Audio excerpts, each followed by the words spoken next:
สวัสดีค่ะกลับมาพบข่าวพยากรณ์อากาศบริเวณภาคใต้ฝั่งตะวันออกค่ะประจำวันอังคารที่18สิงหาคม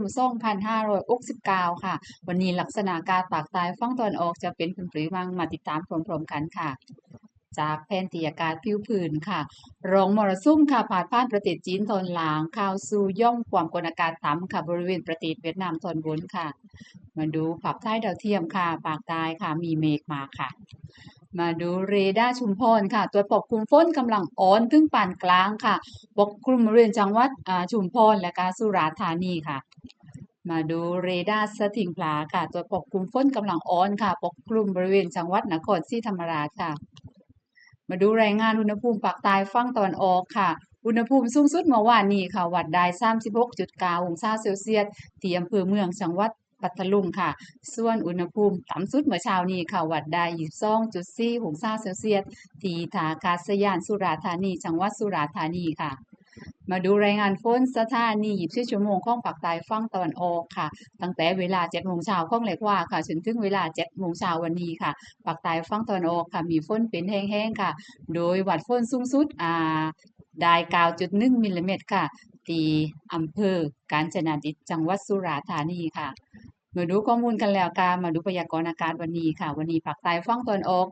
มีฝนหรือฝนฟ้าคะนองบางพื้นที่ค่ะก็ขอให้ประชาชนระมัดระวังอันตรายจากฝนฟ้าคะนองและลมกระโชกแรงด้วยค่ะมาดูกันเป็นรายจังหวัดค่ะบริเวณจังหวัดเพชรบุรีค่ะนครศรีธรรมราชปัตตานีสงขลาปัตตานียะลาและกาญจนราธิวาสค่ะมีฝนอยู่ในเกณฑ์ร้อยละ30ของพื้นที่และก็มีอากาศร้อนในตอนกลางวันค่ะส่วนจังหวัดประจวบคีรีขันธ์ชุมพรสุราษฎร์ธานี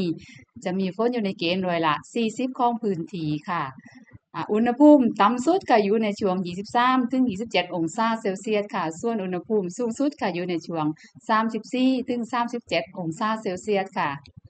มาดูคลื่นลมบริเวณอ่าวไทยวันนี้ค่ะเป็นลมตะวันตกเฉียงใต้ความเร็ว15ถึง35กิโลเมตรต่อชั่วโมงค่ะทางฝั่งคลื่นสูง1ถึง2เมตรค่ะส่วนบริเวณที่มีฝนฟ้าคะนองคลื่นก็จะสูงมากกว่า2เมตรค่ะก็ขอให้พี่น้องชาวเรือเดินเรือโดยความระมัดระวังและการหลีกเลี่ยงบริเวณที่มีฝนฟ้าคะนองด้วยค่ะมาดูคาดหมายสภาวะอากาศ7วันข้างหน้าค่ะระหว่างวันที่18ถึง24สิงหาคมค่ะภาคใต้ฝั่งตะวันออกตอนบนจะมีฝนอยู่ในเกณฑ์ร้อยละ40ของพื้นที่ตลอดช่วงค่ะส่วนภาคใต้ฝั่งตะวันออกตอนล่างค่ะจะมีอากาศร้อนในตอนกลางวันและก็มีฝนในเกณฑ์ร้อยละ30ถึง40ของพื้นที่ตลอดช่วงค่ะ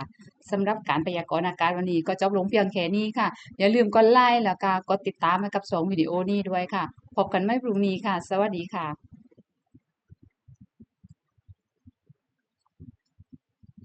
อุตุนิยมวิทยายุคใหม่แจ้งข่าวฉับไวใส่ใจปวงชน